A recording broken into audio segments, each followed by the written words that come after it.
जिसके नाम से जन्म और मृत्यु दोनों कांपते हैं, जिसकी एक मुस्कान से युद्ध रुक जाता है, जिसकी बांसुरी पर सृष्टि झुक जाती है, उसी श्री कृष्ण के चरणों में एक दिन तीर लगता है। ये कोई साधारण घटना नहीं थी। ये न तो दुर्घटना थी और न ही किसी की विजय। ये उस क्षण की कथा है जब स्वयं भगवान ने अपनी लीला को पूर्ण किया। महाभारत का युद्ध समाप्त हो चुका था, धर्म की स्थापना हो चुकी थी, कौरवों का अंत हो गया था और पांडव विजयी हो चुके थे।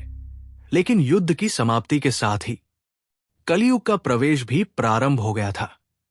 धरती पर अब श्री कृष्ण का उद्देश्य धीरे धीरे पूर्ण हो रहा था। श्री कृष्ण का अपना वंश, यादव वंश, अब शक्ति, वैभव और मदिरा के अहंकार में डूबता जा रहा था। जहां मर्यादा होनी चाहिए थी, वहां उपहास था। जहां संयम होना चाहिए था, वहां क्रोध था। ऋषियों का अपमान हुआ, वाणी कटु हो गई और भाई भाई के बीच वैर बढ़ने लगा। प्रभास क्षेत्र में यादवों का एक बड़ा उत्सव हुआ। मदिरापान हुआ, विवेक नष्ट हो गया। वहां उगी एक विशेष घास, एरंड, लोहे जैसी कठोर हो गई। उसी घास से बने अस्त्रों से यादवों ने एक दूसरे पर प्रहार किया।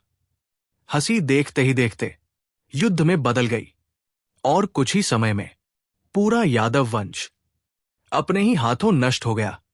धरती लाल हो गई, आकाश मौन हो गया। जब सब कुछ समाप्त हो गया, श्री कृष्ण वहां खड़े थे। न उनके नेत्रों में शोक था, न क्रोध, केवल एक गहरी शांति थी। मानो वे पहले से जानते हों कि यही होना था। उन्होंने समझ लिया कि अब पृथ्वी पर उनकी प्रत्यक्ष लीला समाप्त हो चुकी है। श्री कृष्ण प्रभास क्षेत्र में अकेले चले गए। समुद्र की लहरों की आवाज, हवा की शीतलता और चारों ओर गहरा सन्नाटा। उन्होंने एक पीपल के वृक्ष के नीचे बैठकर ध्यान धारण किया। उनके दोनों चरण सामने की ओर फैले हुए थे। मुख पर वही दिव्य शांति जो सृष्टि के आरंभ में थी। उसी वन में एक साधारण शिकारी आया। उसका नाम था जरा। वो जीवन भर शिकार करता आया था। उसकी दृष्टि तेज थी, लेकिन विवेक साधारण। दूर झाड़ियों में उसने एक चमकती हुई लाल आकृति देखी। उसे लगा ये कोई हिरण है। जरा ने सत्य जानने का प्रयास नहीं किया। वो पास नहीं आया। उसने धनुष पर तीर चढ़ाया और तीर चला दिया। तीर हवा को चीरता हुआ सीधे जाकर श्री कृष्ण के पैर के तलवे अंगूठे के पास आकर लगा। उस क्षण समय थम गया।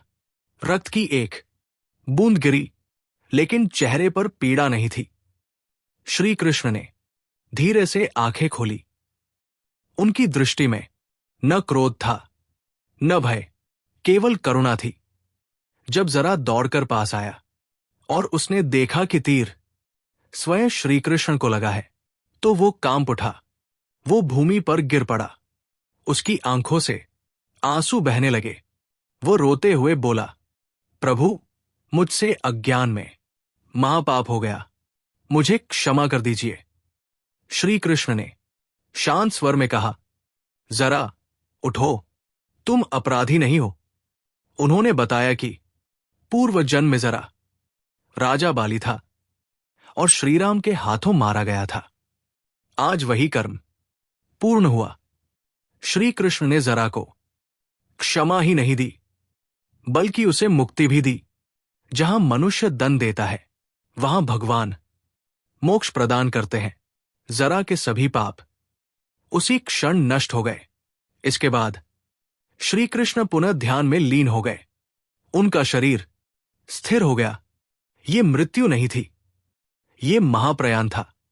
आकाश से देवताओं ने पुष्प वर्षा की। धरती ने अपने सबसे महान अतिथि को विदा किया। श्री कृष्ण वैकुंठ को प्रस्थान कर गए। वे तीर से नहीं मरे, वे शिकारी से नहीं मरे, वे स्वयं गए जब समय ने कहा कि अब लीला पूर्ण हुई, क्योंकि भगवान को कोई मां